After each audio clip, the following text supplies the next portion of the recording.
So what the government wanted to do was they wanted to use Anthropic and have like a long-term government contracts, and we're going to funnel money into you. And then Anthropic said, okay, we can do that, but literally two conditions: no kill bots, no mass surveillance. That's not a crazy request, you know? No kill bots and no mass surveillance. Yeah. And that's fair enough. Please. And the government said no. The US Pentagon was like, ah, and then they wrang their hands again and again. Then Pete Hegseth sent a deadline to like the Trump deadlines with Iran. Where he's like, I'm a big boy. This is it. And then Anthropic said no. And then so that's why like you said, there's like a terrorist list. Then there's a step just below it. So what the government tried to do was basically said, no business in the United States can interact with Anthropic at all. And if you do, you can't do commerce in the United States. That was the threat they tried to put out. And then it took a federal judge having to like knock that down to go like, this is obscene. But that was basically what happened with that side of the story. So no business can interact with Claude now? No, if this lawsuit went through, but a federal judge blocked it. Okay. And this is the thing: ChatGPT. So Anthropic said we're going to sign an open letter to say no to mass surveillance, no to killbots, and then ChatGPT, Sam Altman's company, was like, "Hey, we're going to do the same thing. We're cool guys." And then the second that the contract with Anthropic fell through, ChatGPT signed the original Anthropic contract. I'm not exaggerating. I am not being funny. It was within hours. It was within hours. Oh. That means they must have had a back channel. There must have been meetings. There must have been someone in the background trying to like sneak their way in to get the funding. That is like picking up your friend's ex-boyfriend the moment they drop. You know what I mean? Like that's just like at least let the man shower first before you take him over. You know what I mean? You know what I mean? Like don't suck his dick while it tastes of you. Yeah, no. So that was but one we've side. always but then, known. I'm going to say this. I'm going to say this on live. We've always known that OpenAI is a bit of a, you know what I mean? It's just open for anything. It has. I mean, it's not Grok. Grok is like down here. Yeah, Grok. And Anthropic seems to be up here. But OpenAI, no. Hold on. No. So the story goes deeper as he. So. It's like a soap opera. Claude had all of this great press because of it, and because of the negative press from OpenAI, Claude went yoink on the App Store. It's like never been seen before, anything like this, where it just jumped. Even like the money that Facebook piled into Threads couldn't make this kind of thing happen. I can't believe how much money Facebook put into Threads. It was obscene. It's a bit. It was disgusting, and it's still a bit. It sucks. Shit. It's shit. I mean, it's Blue Sky has come along and just taken all that left-wing market, hasn't it? Yeah. So with Claude at number one, all this positive press and ChatGPT's falling. I cancelled my subscription to ChatGPT. It's the same. Unless there was this incredible plugin that Claude develops that lets you take the interactions you've had with ChatGPT, the profile that you've built of the way you want to be interacted with, and all your the context, and just transport it over to Claude. It was genius stuff, and so Claude adoption went through the roof. We might have to talk afterwards about that. No, we do. You got to get off ChatGPT. It's poison. I don't. I use it as a spare, so I don't pay for it anymore.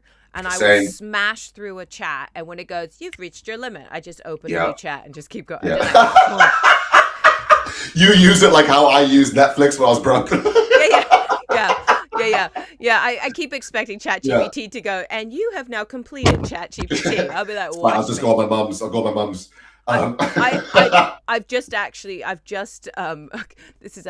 this is how we were on the train, just tech chat, but I've just forced it to give you. I said, if you do not have a confidence of the facts of your of your work at least 0.9%, I don't even want to see it.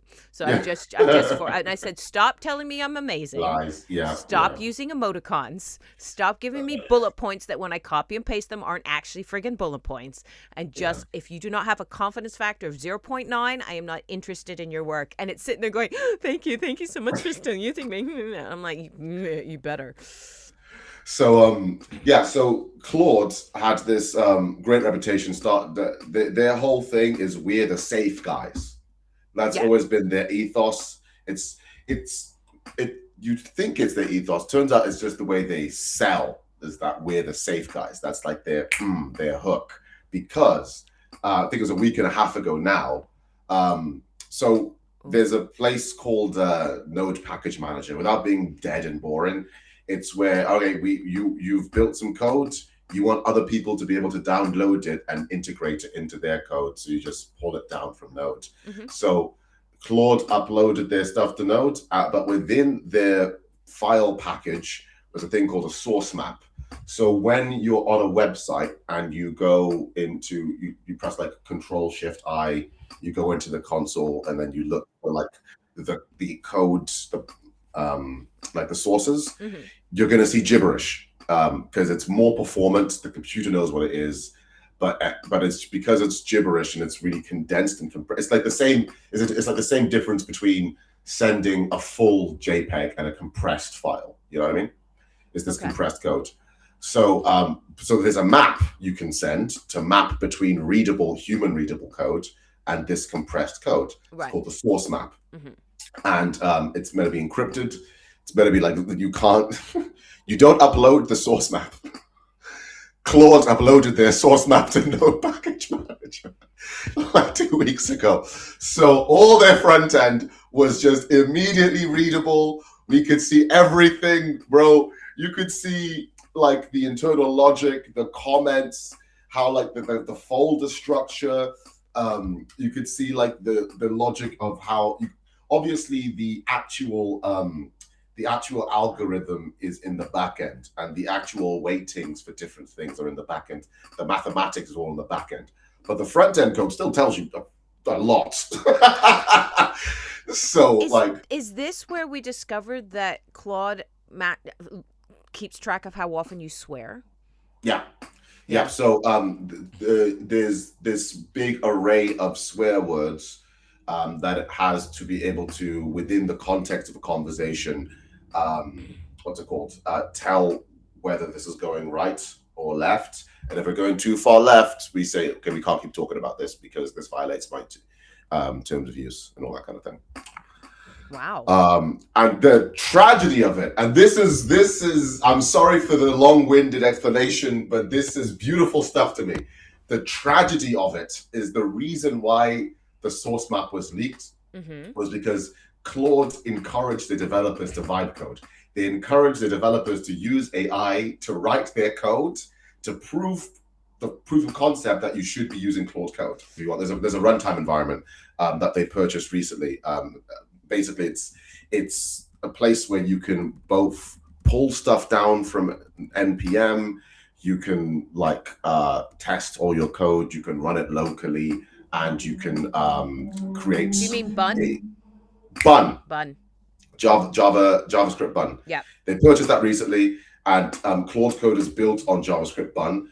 JavaScript Bun had an existing open ticket for the source map bug for 20 days before they released this. It was open, and there's no one investigated it.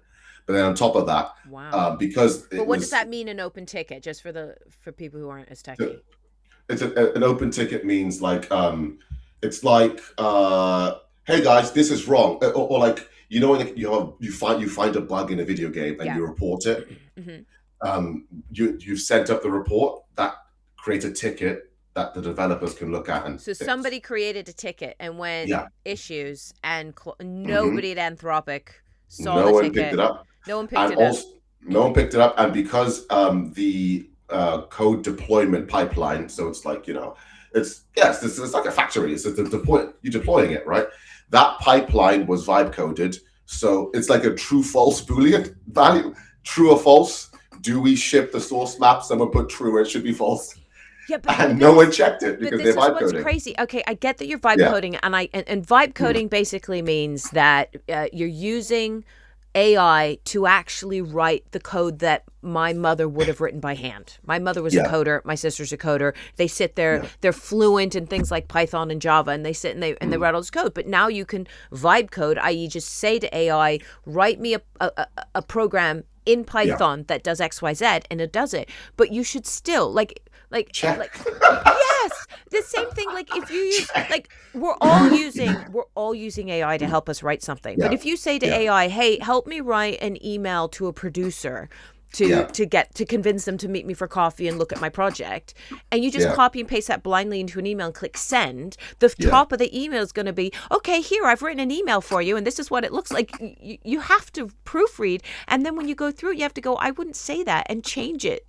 Like, use it as a guide, but you should always be proofreading. And the same goes for code. Like, you have to proofread your code.